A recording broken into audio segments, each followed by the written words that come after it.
Alright, alright, alright.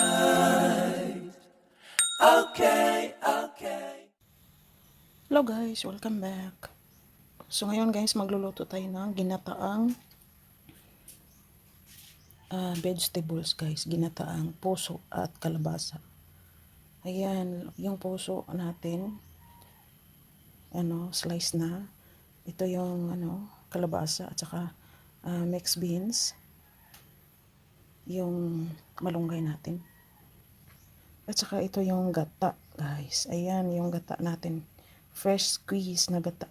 So go ahead, ito lang guys. Ito lang ang ating mga ingredients kasi sa bukid, ito lang ang available ngayon. Kaya ito lang ang ating lulutuin. So let's go. At ito pala ang ilalagay natin guys sa ating ginataang puso at kalabasa. Ayan, ito yung ilagay natin yung dilis guys. Ayan. So let's go ahead and cook. So una guys, mainin na ang ating maglagay tayo ng konting mantika. Ayan.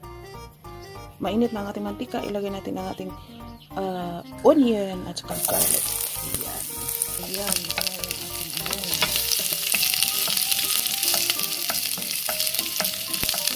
Ngayon, ilalagay na natin ang ating mga vegetables. Ilagay na natin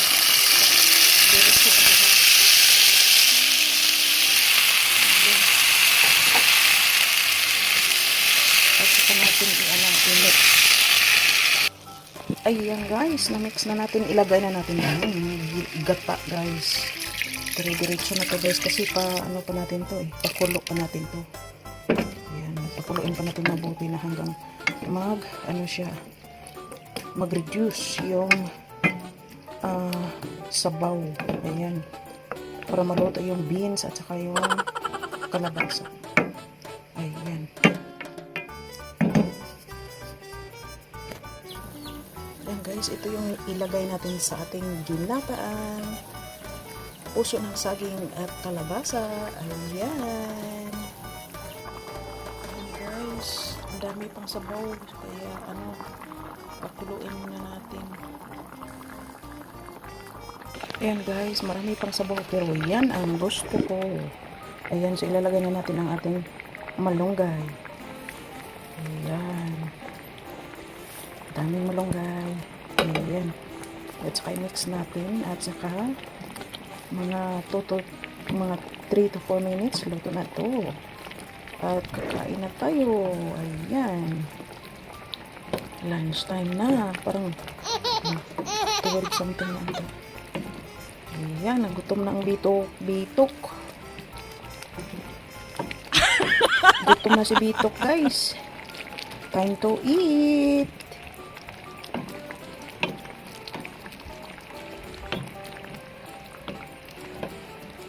Ayan, ito yung ating dilis. Tingnan nyo guys. Ayan.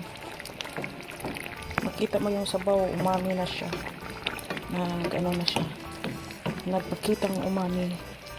Ayan.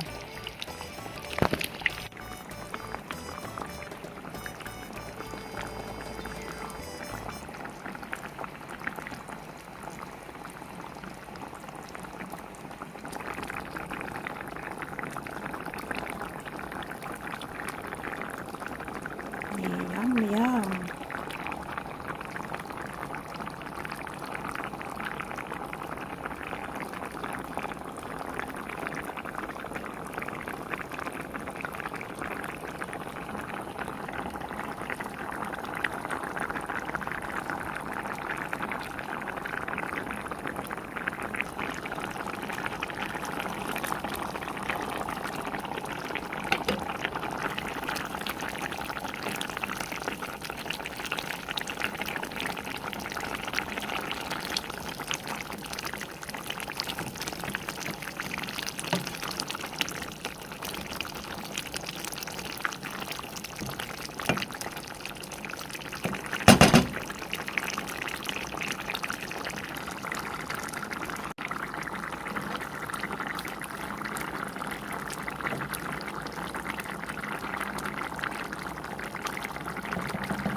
Oh, yan.